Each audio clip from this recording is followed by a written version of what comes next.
সুপ্রভাত। আপনাদের প্রত্যেককে অগ্রিম নতুন বছরের শুভেচ্ছা বার্তা জানাতে চাইছি, যদিও এখনও 2 দিন বাকি, কিন্তু এই পয়লা বৈশাখ সেটা তো একটা আমাদের বাঙালিদের কাছে একটা দারুণ শুভ মুহূর্ত। পুজো আচ্ছা, নতুন ব্যবসা বাণিজ্য, লক্ষ্মী গণেশের পূজা, এগুলো তো আমরা জানি। তার সঙ্গে গান বাজনা হৈ হৈ করে চলে। কিন্তু একই সাথে বলবো যে আমরা একটা ব্যাপার যেটা আজকে আমরা আলোচনা করব, সেটা হচ্ছে নরসিংহের পুজো। সেটা পয়লা বৈশাখ থেকে 11 দিন টানা। এই নরসিংহের পুজোর একটা দক্ষিণ ভারতীয় নাম আছে, সেটা হচ্ছে নরসিংহা পূজা। সেটাই নরসিংহ পুজো আমাদের মধ্যে হয় আর কি। নরসিংহের বিবরণ থেকে শুরু করে বাকি ব্যাপার খুব ইন্টারেস্টিং। আপনারা হয়তো অনেকেই জানেন, অনেকেই ফের শুনতে চাইছেন। কিছু ব্যাপার আছে না যেগুলো কোনোদিন পুরনো হয় না। যেমন গতকাল চলে গেলেন আশা ভোসলে, তা চুরা লিয়া হে দিল জো, এই গানটা কি কোনোদিন পুরনো হবে? মানে আমাদের হৃদয়ে চুরি করে নিয়ে গেছেন। তার উদ্দেশ্যে শ্রদ্ধা জানাই। এবং অবশ্যই যার মুখ থেকে এই পুরাতনী এবং আমাদের সংস্কার যুক্ত গল্প শুনতে ভালো লাগে, ঘটনা শুনতে ভালো লাগে এবং অ্যাস্ট্রোলজিক্যাল পয়েন্টগুলো তার মধ্যে সঠিক থাকে, তিনি দেবাচার্যজি। ওয়েলকাম। একদম, সবাইকে নমস্কার, শুভ সকাল এবং সত্যি আগাম বছরের অভিনন্দন সবাইকে এবং শুভেচ্ছা। প্রথমেই বলি যে এই 11 দিন, পয়লা বৈশাখ থেকে 11 দিন কেন এই পুজোটা করব, কী কারণ আছে? আমার মনে হয় যে ফার্স্টে প্রশ্ন থাকা উচিত যে কেন, এটা ছাড়া আমার কি হতে পারে, এটা হলে আমার কি হতে পারে। তো যদি এই প্রশ্নগুলো না থাকে তাহলে এবার আমার মনে হয় যে আলটিমেটলি কেউ বলেছে যে যা বলবে সেটা সেই হিসেবেই মেনে চলতে থাকতে হবে। তাই একদমই নয়। নরসিংহ এমন একটা অবতার, এটা হচ্ছে বিষ্ণুর যে অবতারগুলো তার মধ্যে একটা 10 অবতারের মধ্যে একটা চতুর্থ পর্যায়ের অবতারের নাম হচ্ছে নরসিংহ অবতার। এই নরসিংহ অবতার কী করতে পারে? আপনার লাইফের জটিল, মানে সব থেকে জটিলতম যে সমস্যাটা আছে, যেটা হয়তো এই মুহূর্তে চলছে, তার থেকে আপনাকে মুক্তি দিতে পারে, অথবা যেটা মানে আসতে পারে আগামী দিন, তো সেই জায়গা থেকেও আপনাকে মুক্তি দিতে পারে। এবার হচ্ছে ভক্তি বা নিজের যে কি বলবো ঊর্জা, এইটা কতটা আপনার মধ্যে বিশেষিত আছে, সেই জায়গাটাকে আগে দেখতে হবে। যদি মনে করেন যে আমি যে কোনো প্রবলেমে, যে কোনো জটিলতায় আছেন, কেউ আইনি প্রবলেমে থাকতে পারেন, কেউ হয়তো অর্থনৈতিক প্রবলেমে থাকতে পারেন, কারোর সন্তানের বিয়ে নিয়ে থাকতে পারে, একটা না একটা জটিলতা প্রত্যেকটা মানুষের জীবনে আছে। কারণ আমরা জটিলতা ছাড়া কোনো কারণেই থাকতে পারি না। আমাদের মধ্যে কোনো না কোনো সমস্যা প্রত্যেকটা মানুষ যারা, তাদের মধ্যে অবশ্যই আছে। খুব স্মুথ লাইফে তো খুব কম মানুষই আছেন তারা দেবতা। বাকি যাদের জীবনে রয়েছেন তাদের জন্য প্রোগ্রামটা। তারা যদি মনে করেন যে এই 11 দিন পুজো করলে বিশেষত কী লাভ করতে পারি, আমি ফার্স্টেই বললাম জটিলতা থেকে মুক্তি লাভ, এক কথাতে অনেক কিছু বোঝানো যায়। এবং এরপরেও যদি মনে করেন যে না একটুখানি এক্সপ্লেন করা উচিত, তাহলে সেক্ষেত্রে বলি বিভিন্ন জটিল থেকে জটিলতম যে বিষয়গুলো আছে, যেমন আমাদের যদি কোনো শারীরিক কোনো রকম ব্যাধি আসে বা কোনো রকম যদি শারীরিক ডিস্টারবেন্স আসে, যদি সেক্ষেত্রে সেটা খুব ক্রিটিক্যাল কন্ডিশনে পৌঁছে যায়, তাহলে সেক্ষেত্রে আমরা মহামৃত্যুঞ্জয়ের পুজো করি, তাই না? মহামৃত্যুঞ্জয়কে পুজো করি কেন? মহামৃত্যুকে যে জয় করেছে আলটিমেটলি, সেই মহামৃত্যুঞ্জয় সে কে? সে দেবাদিদেব মহাদেব শিব। তো প্রত্যেকটা দেবতাকে এখানে ভাগ করা হয়েছে, কিন্তু বিষ্ণুর যে আমি অবতারটার কথা বলছি, এই অবতারটার মধ্যে কিন্তু সবথেকে বড় এটা হচ্ছে আশীর্বাদ বলতে পারেন, বা ওনাকে দেওয়া ওনার প্রাপ্ত বর, সেই বরের স্বরূপ হিসেবে আপনার জীবনে খুব কম মানুষ জানেন এবং খুব কম মানুষ এই 11 দিন নরসিংহকে পুজো করেন। যারা করেন তারা জানেন যে জটিলতাগুলো আমার লাইফে আসছে, তারা একটা আজ বুঝতে পারছে, কিন্তু এসেও কিন্তু আসেনি, সেই জিনিসটা তারা ফিল করতে পারেন। এটা একটা জায়গা।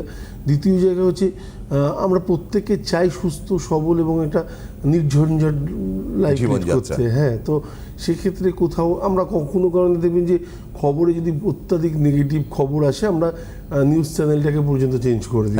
ভালো লাগছে না, আমাদের শুনতে ভালো লাগে না। তো সেটা যদি আমাদের লাইফ হয়, তখন ওই একটা জায়গায় থাকি যে যারা হার মেনে নেয় তাদের ক্ষেত্রে চরম জায়গাটা তারা চিন্তা করে, আর বাকি যারা হার মেনে নেয়, যারা লড়াই করতে পারেন, আমি তাদের দুজনের জন্যই বলছি, লড়াই করার জন্যই আলটিমেটলি পৃথিবীটাতে দেখতে আসা। তো এই দেখতে আসাটা নিজেকে হারিয়ে আবার ফিরে যাওয়ার থেকে আমার মনে হয় একটু লড়াই করে ফিরে যাওয়া সৈনিকের মতো, এটা মনে বুদ্ধিমানের কাজ হবে। আর সেখানে যিনি আপনাকে পাঠিয়েছেন তিনি আপনাকে রাস্তা দেখিয়ে দিচ্ছেন এবং হয়তো কারোর না কারোর মাধ্যমে, সবসময় তো উনি নিজে আসতে পারেন না। আমার এক্ষেত্রে একটা কথা মনে পড়ে গেল, একটা গল্প মনে পড়ে গেল। হঠাৎ একজন ভদ্রলোক, ওনার নাম ছিলেন মানিকলাল বলে একজন ভদ্রলোক ছিলেন, যিনি একটা গ্রামে মানে বৃন্দাবনের থেকে মথুরার ঠিক মাঝামাঝিই থাকতেন। তো হঠাৎ করে গ্রামে প্লাবন এসছে, বন্যা এসছে। তো সবাই বলছে মানিকলাল এখান থেকে বেরিয়ে চলো, নইলে কিন্তু ডুবে যাবে।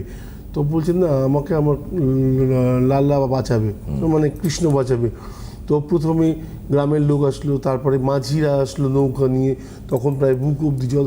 তারপরে একটা সময় আসলো সরকারের থেকে ত্রাণ নিয়ে, প্রত্যেকে আসলো, সে বললো মানিকলাল এখান থেকে বেরিয়ে আসুন, নইলে আপনি ডুবে যাবেন। তো আশা বলার পরেও ওনার ধারণা ছিল যে লাডলাই সে ওনাকে বাঁচাবেন, কিন্তু একটা সময় জল মাথার উপর দিয়ে যায় এবং উনি মারা যান। যখন ওনার স্বর্গযাত্রা হয় তখন ওনাকে উনি বলেন যে প্রভু, আমি তোমাকে এত ডাকলাম, তারপরেও তুমি এলে না কেন? প্রভু বললো, তুই মূর্খ, আমি 3 বারই তোর কাছে গেছিলাম, তুই আমাকে রিজেক্ট করেছিস। আমি প্রথমে গ্রামের লোকদের মধ্যে গেছিলাম তোকে ডাকতে, দ্বিতীয়বার গেছিলাম মাঝি হয়ে, তৃতীয়বার গেছিলাম সরকারের যে ত্রাণ নিয়ে যারা গেছে তাদের সাথে। তো 3 বার তোর সামনে গেলাম, কিন্তু তুই আমাকে চিনতে পারলি না, তুই তো নিজের জিদ ধরে বসে থাকলি। আমার পক্ষে তো সবসময় সেইভাবে যাওয়াটা উচিত না, কিন্তু ভক্তের ডাকে আমি যাবো না, এটা কখনো হতে পারে না। তো এটা হচ্ছে জিস। তো আপনার লাইফে কেউ না কেউ আছে যে ছোটোদের থেকেও আমরা শিখতে পারি, যে আপনার সামনে এসে হয়তো শেখাতে পারে, আপনাকে বলতে পারে এটা করুন, আপনার ভালো হতে পারে। বিশ্বাস করুন এবং হ্যাঁ, প্রশ্ন অবশ্যই রাখুন মনের মধ্যে, কী ভালো হতে পারে, কী হতে পারে জানুন, এবং পদ্ধতিটা কী আছে সেটা আমার মনে হয় সবার আগে জেনে নেওয়া উচিত। তাহলে দেখবেন যে লাইফের জটিলতা তো আমরা স্পেশালি সত্যিই কেউ চাই না। তো সেই জায়গা থেকে ভালো থাকার একটা কী বলবো রাস্তা এটা হয়তো হতে পারে। আগামী 11 দিন যদি এই জিনিসটা মানতে পারেন, দেখুন এর জন্য না দেবাচার্যের সাথে কন্ট্যাক্ট করতে হবে, না দেবাচার্যের কাছে আসতে হবে, না দেবাচার্যের, হ্যাঁ যদি কিছু জানার ব্যাপার থাকে অবশ্যই দুপুর 3টে থেকে 4টের মধ্যে টাইম আছে আজকে। তো আপনি এই টাইমের মধ্যে এই পুজো পদ্ধতি বা এটা মানে কী করতে হয়, কী স্বরূপ থাকতে পারে, সেই জিনিসগুলো সম্বন্ধে যদি জানার ইচ্ছে থাকে তাহলে অবশ্যই কল করতে পারেন 3টে থেকে 4টে, 1 ঘন্টার মধ্যে।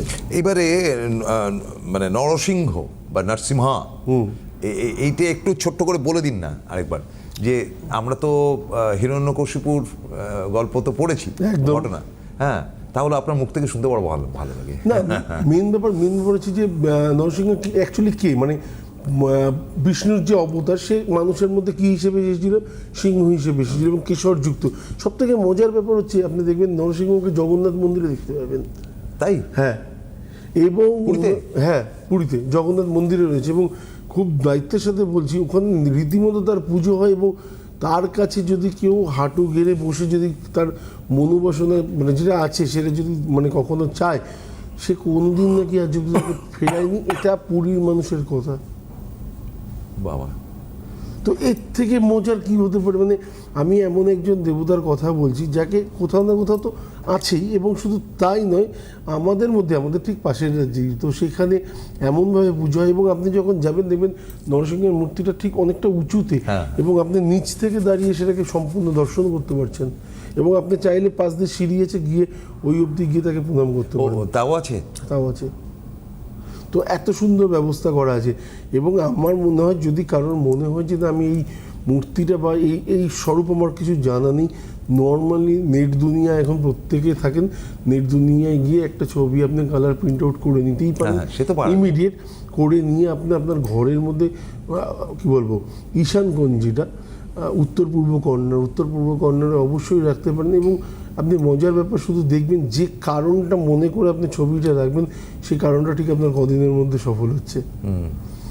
এটা হচ্ছে মজার ব্যাপার। আমি বলেছি এর আগের দিনকেও একটা কথা বলেছিলাম, মানে বেশ কিছুদিন আগে, যে কোনো ছেলে মেয়ের যদি বিয়ে না হয়, ধরুন ছেলের বিয়ে হচ্ছে না বা মেয়ের বিয়ে হচ্ছে না, দেখাশোনা হচ্ছে, কোথাও কি ফিক্সড হচ্ছে কিন্তু পছন্দ হওয়ার পরেও হচ্ছে না, আপনি সেই ছেলের নামটা গোল্ডেন ওয়ার্ডে প্রিন্ট আউট করুন, করে ঠাকুর ঘরের উত্তর পূর্ব কর্নারে লাগিয়ে রাখুন, দেখুন আপনি 1 বছরের মধ্যে বিয়ে হয়ে যাবে।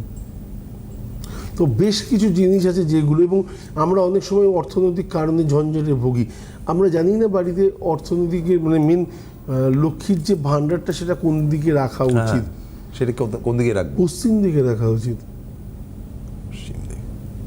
তো সেখানে থাকলে আপনার মানে যে সিন্ধুক বলুন বা কোষাগার বলুন, সেই জায়গাটা কখনো ফাঁকা হবে না। সব থেকে মজার ব্যাপার হচ্ছে, বা যেখানে আমরা ক্যাশ রাখি, ক্যাশ বাক্স, সেটা যদি ব্যবসায়িক স্থলেও হয় সেটাও সবসময় পশ্চিম দিকে করার চেষ্টা করুন।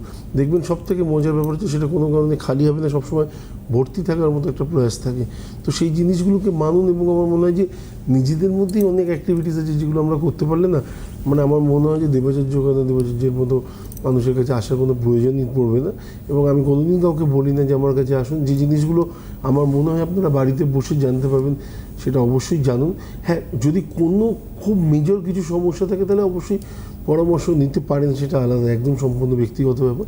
বাকি রইল যে এই 11টা দিন কখন পুজো করবেন, কি করবেন, আমার মনে হয় যে যদি আপনার এলাকায় কোনো প্রাজ্ঞ পুরোহিত থাকেন, যিনি অবশ্যই আছেন, যিনি বহুদিন ধরে এরকম পুজো অর্চার সাথে যুক্ত, তার সাথে কন্ট্যাক্ট করুন। আমার মনে হয় তিনি আপনাকে ডিটেলস পুরো সম্পূর্ণটা বলে দেবেন। ওই 11 দিন তার কাছে দায়িত্ব দিয়ে না, আমাদের হাতে তো সময় কম, তার কারণটা হচ্ছে যে মাত্র কাল বাদে পরশু দিনের থেকে। হ্যাঁ। এবার ধরুন এই যে লং টার্মে যে পুজোগুলো হয় তার মধ্যে একটা দুর্গাপুজো, একটা গণেশ পুজো, মানে মহারাষ্ট্রের একদম টানা চলে, এবং সেখানে যে পুরোহিত মশাইরা তারা একেবারে টাইম টু টাইম এসে পুজোটা করে দিয়ে যাচ্ছেন। এবার নরসিংহের পুজোর ব্যাপারটা আমার ধারণা ঠিক আছে, মন্ত্র কি হবে আমি জানি না, সেটা আপনি বলতে পারবেন অনেকটা, যে সেটা কি বিষ্ণু মন্ত্র জানা নেই। বিষ্ণু পুজোই অ্যাকচুয়ালি, বিষ্ণু চতুর্থ মানে বিষ্ণু মন্ত্রেই পুজোটা করা হয়। চতুর্থ দশাবতার হচ্ছেন নরসিংহ। হ্যাঁ, তো এই নরসিংহের পুজোর তো বিষ্ণুকে পুজো করেই আমাকে আসতে হবে। এবং মন্ত্রগুলোতে যেহেতু আমি এখানে বসে বলতে পারি না, অবশ্যই পায়ের চটি রয়েছে, এবং যে এরকম জায়গা থেকে আপনি নিজেও ব্রাহ্মণ, এবং না চামড়া চটি থাকলে কখনো ইউজ করা উচিত না। তো সেই জায়গা থেকে বলি যে একদমই সেই যেগুলো ব্যক্তিগত এবং পুরোহিত মশাই ডিটেলসে জানেন, বিন্দুমাত্র চিন্তা নেই, তার পূজা অর্চনা, তার প্রসাদ কী হওয়া উচিত, সমস্ত কিছু আপনাকে বলে দেবে। আপনি চাইলে ভোগ দিতে পারেন, 11 দিন করবেন, এবং তারপরের রেজাল্টটা একটা বছর ধরে আপনি বাড়িতে পেতে পারেন। বাবা, তো এর থেকে ভালো কী আছে? মানে আমরা বাঙালিরা অনেক কিছুই, মানে যেহেতু আমাদের এই অবতার বা বিষ্ণু পুরাণ সম্পর্কে জ্ঞান, বা শিব পুরাণ সম্পর্কে জ্ঞানগুলো খুব কম সংখ্যক হয়তো লাইফে এসছে, হয়তো স্কুলেও সেরকম পড়ানো নেই, বা বাড়িতেও সেভাবে চর্চা নেই, যে কারণে হয়তো আমাদের মধ্যে এই জিনিসগুলো নেই। কিন্তু আপনি সাউথে গেলে এই জিনিসগুলো ভর্তি দেখতে পাবেন, বাচ্চা ছেলেমেয়েগুলোর মধ্যে প্রচুর জ্ঞান দেখতে পাবেন। এটা খুব মজার লাগে আমার কাছে। তো আমাদের মধ্যে হয়তো একটু দেরিতে এসছে, কিন্তু আসবে, আগামী দিন হয়তো আরও বেশি করে আসবে। আমাদের ঘরের বাচ্চারা হয়তো সংস্কৃত লোক বলে দিন শুরু করবে। হ্যাঁ, কোনো অসুবিধার কোনো কারণে ইংলিশ তো বলবেই, কিন্তু সংস্কৃত আমাদের যদি বললেও আমার কোনো আপত্তি নেই। এটা গেল একটা। দ্বিতীয় কথা হচ্ছে যে পুজোটা করুন, এবং এর পার্টগুলো দেখুন। এছাড়া তো পয়লা বৈশাখ রয়েছে, পয়লা বৈশাখে কী করবেন না করবেন এগুলো সম্পর্কে আপনি দেখবেন নেট দুনিয়া বিভিন্ন মানুষের বিভিন্ন মত পেয়ে যাবেন। ওগুলো নিয়ে আমার মনে হয়, কালকেও আমাকে একজন বলেছিলেন যে পয়লা বৈশাখ নিয়ে দাদা স্পেশালি, আমার তো মনে হয় পয়লা বৈশাখে লক্ষ্মী গণেশ পুজো করলে পরেই, মানে বাড়িতে করলে পরেও আপনি করতেই পারেন, কোনো অসুবিধা নেই। বিজনেস যেখানে করছেন সেখানে করতে পারেন, সেখানে কোনো প্রবলেম নেই। এবং যদি কোনো কারণে বাড়িতে সদ্যজাত শিশুর আগমন হয়ে থাকে তাহলে সেক্ষেত্রে অবশ্যই পুজো করতে পারেন। কি ইন্টারেস্টিং ব্যাপার দেখুন, মানে ঈশ্বরদের কীরকম একাঠা করা যায় পয়লা বৈশাখে, অদ্ভুত মিলমিশ কি হয়। গণেশ এবং লক্ষ্মী ছোট্ট দুটো মূর্তি কেনা হলো, হ্যাঁ, তার উপরে আমরা মানে যেটা ভোগ হিসেবে দিলাম, সে মিষ্টির বাক্স হোক, ফুল হোক, যাই হোক, এবং ব্যবসায়িক কেন্দ্রের হয়তো একটা কিছু ইয়ে। আপনি তো এরকম পট করে রাস্তায় একটা গণেশের পাবেন না, গণেশ লক্ষ্মীর তো, কারণ এটা বম্বে হলে পসিবল। দেখুন, গণেশ এবং লক্ষ্মী দুটোই হচ্ছে কি বম্বের একটা রেগুলার ম্যানারে পুজো হয়, এবং তাদের মহালক্ষ্মী মন্দির যেমন রয়েছে, আপনি নিজে গেছেন, আপনাকে তো বলার কিছু নেই দর্শকদের জন্য, এবং গণেশের তো আছেই একদম। কিন্তু কি মজাদার ব্যাপার, আমাদের বেশিরভাগ পুজোটাই হয় কিন্তু এই যে পয়লা বৈশাখে, সেটা কালী মন্দিরে গিয়ে। হ্যাঁ, সে কালীঘাট থেকে শুরু করে দক্ষিণেশ্বর সব লাইন দিয়ে দাঁড়িয়ে রয়েছে, যে ঠাকুরমশাই এসে একটু, কি অদ্ভুত না? না, অদ্ভুত তো অবশ্যই, মানে অদ্ভুত বলবো না, এটা ভক্তি, কারোর ঊর্জা থাকবে মায়ের প্রতি, কারো থাকবে বাবার প্রতি, কিন্তু আলটিমেটলি জানবেন আপনি যাকে পুজো করতে গেছেন তারও পুজোটা স্টার্ট হয়েছে গণেশকে পুজো করার পর। বা ঘুরিয়ে বলা যেতে পারে যে তারই তো পুত্র কন্যা হচ্ছে গণেশ এবং লক্ষ্মী। একদম। তো হ্যাঁ, অবশ্যই তাই, এবং শুধু তাই নয়, তো মানুষের মনের যদি আমার বিশ্বাস থাকে যে না, আমার পয়লা বৈশাখে কিন্তু শিবকে পুজো করলে আমার ভালো লাগছে, কেন করবো না? অবশ্যই করব। কিন্তু গণেশের পায়ে আগে এমনি ফুল যাবে, তারপরেই বাবার পুজো হবে। এটাই হচ্ছে সংসারের ধর্ম। এবারে যেটা কথাটা হচ্ছে যে আমাদের বেশিরভাগ পুজোই কিন্তু দিনের বেলা হয়, একদম। আমাদের হিন্দু শাস্ত্রে এক ব্যতিক্রম কালী পুজো, লক্ষ্মী পুজো, লক্ষ্মী পুজো, এই দুটো। সন্ধ্যাবেলায়। হ্যাঁ, সন্ধ্যাবেলায় সন্ধ্যাবেলা মা লক্ষ্মী আসবে। হ্যাঁ, সন্ধ্যাবেলা মা লক্ষ্মী আসবেন, শব্দবাদ্য নয়, একদম নয়। ইত্যাদি। আর কালী পুজোতে ঠিক আছে, তো একই দিনে অনেক সময় কালী পুজো পড়ে, এদেশীয় মানুষরা একই সাথে করে বা সারা ভারতের লোকেরা করে। আমাদের পূর্ববঙ্গের লোকেদের কোজাগরী লক্ষ্মী পুজো, কোনো শব্দবাদ্য নয়, কোনো ঢাক কাসর নয়, শান্তি মতন বাড়িতে পুজো করে, এই দুটো সন্ধেবেলার পুজো। হ্যাঁ, দুর্গা ঠাকুরেরও সন্ধেবেলা পুজো হয়, সেই আরতি দেখবার জন্য ভিড় হয় বিরাট। যারা করে, করা উচিত। মানে আমাদের ছেলেবেলা কম্পালসারি ম্যাটার ছিল যে সকালবেলা গিয়ে পুজো অঞ্জলি ইত্যাদি দিয়ে ভোগ প্রসাদ নিয়ে এসে সেই খিচুড়ি লাবড়া যাই হোক না কেন, আবার কিন্তু সন্ধ্যের পর গিয়ে সবাই ওখানে, তখনও কিন্তু ঠাকুরমশাই বসে একটার পর, মানে দুর্গা পুজো হচ্ছে কি সারাদিনের পুজো। এই যে আপনি আজকে একটা নতুন ব্যাপার বললেন, যেটা হয়তো অনেকে জানেন, অনেকে জানেন না, যারা জানেন না তাদের জন্য বলছি, এটাও কি দিনের বেলার পুজো? দিনের বেলায় পুজো হয়। দিনের বেলায় পুজো হয় এবং আপনি চাইলে দুপুরবেলাতে পুজো করতে পারেন, মানে 12টার পরেও আপনি পুজো করতে পারেন, কোনো অসুবিধা নেই। শুধু নিয়মটাকে একটু সঠিকভাবে করতে হবে এবং যিনি জানেন তার থ্রুতেই করানোটা বেটার। যদি এখানে পুরোহিত মশাই সম্পূর্ণ ব্যাপারটা করে থাকেন বা আগেও এই পুজোর সাথে যুক্ত থাকেন, তাহলে আমার মনে হয় এই যেখানে পুরোহিতের সমস্যা থাকবে সেখানে তো একটা সমস্যা হবেই। দেখুন, অনেক এরিয়াতে হয়তো হতে পারে, কিছু কিছু জায়গায়, এটা সব জায়গায় হওয়া উচিত না।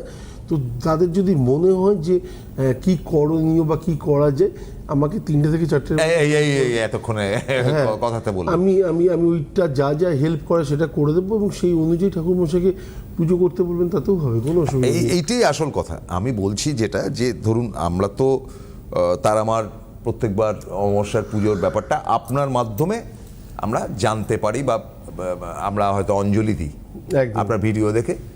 কে যাবে তারাপীঠে? তো ওখানে তো দেবাচার্যজি আমাদের বকলমা নিয়ে গেছে। না, এবারে অমাবস্যাটা নিয়ে বলছি না, কারণ অমাবস্যাতে অলরেডি কাজ উঠে গেছে আর কাজ নেওয়াও বন্ধ করে দিয়েছি। মানে আমি বলেছিলাম যে 12 তারিখে লাস্ট, এবং 12 তারিখ না, আমি অ্যাকচুয়ালি 10 তারিখের পর থেকে এখন আর কাজ নিইনি। তো এর জন্য আমার মনে হয় যে অমাবস্যাটা নিয়ে এবারে এখন কোনো কথা বলবো না, কারণ কিছু মানুষের মনে হয়তো আশা জাগতে পারে যে না পুজো দেবো বা পুজো করাবো, তখন আমি নিতে পারবো না, তখন সেটাও খুব বাজে লাগে।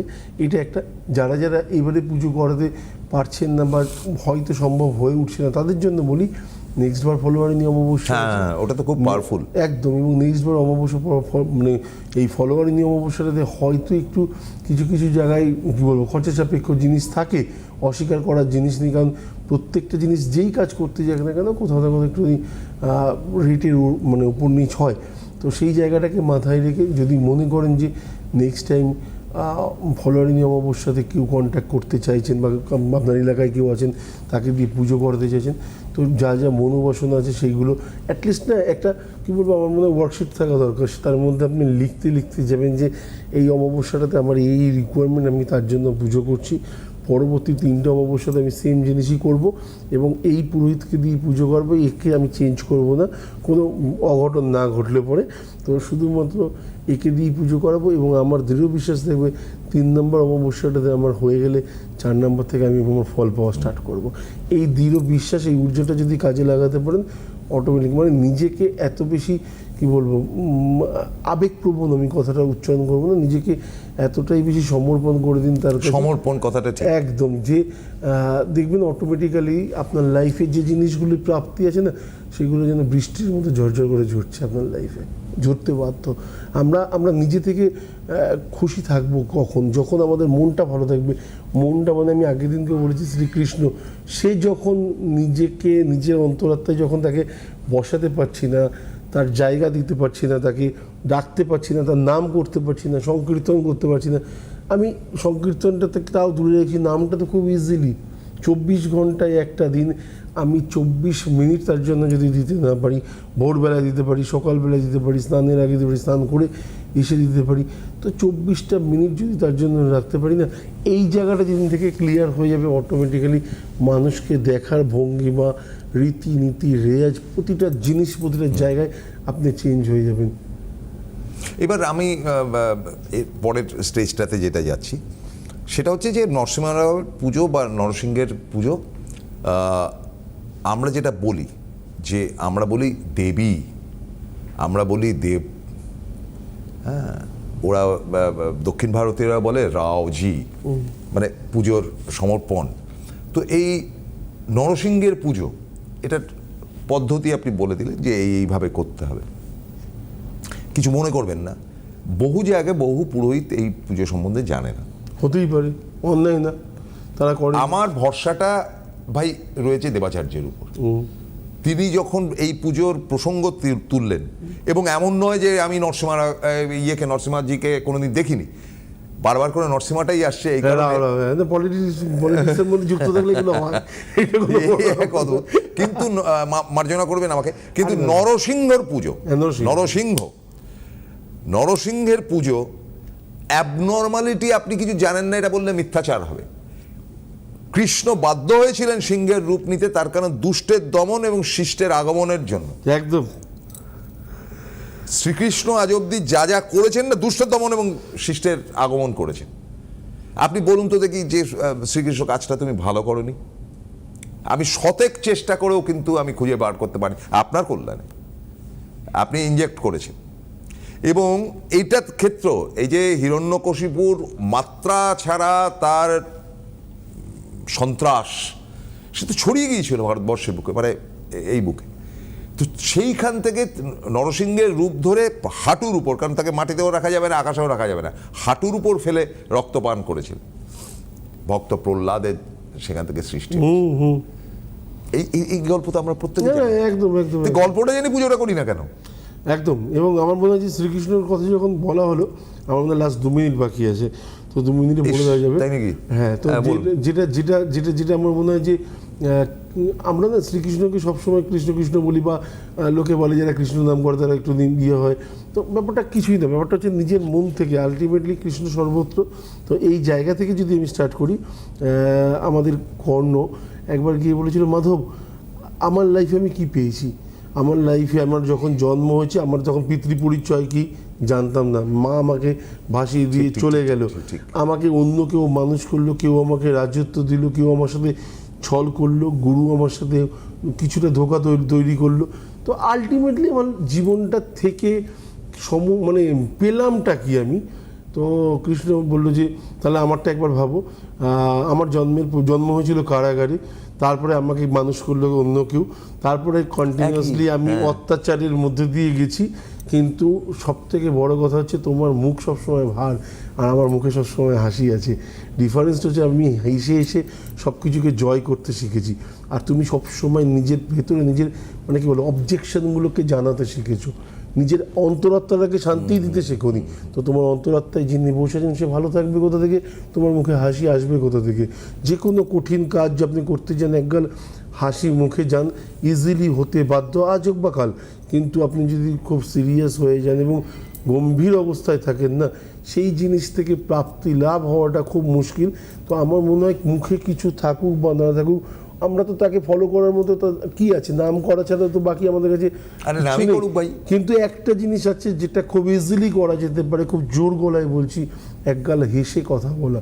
মানুষের এক্সপেকটেশন, বাড়িতে যে দুটো বয়স্ক ভদ্রলোক ভদ্রলোক এবং ভদ্রমহিলা বসে আছেন, তারাও হাসি মুখে আপনার কাছ থেকে কথা শুনতে চান, আপনার বাবা মা।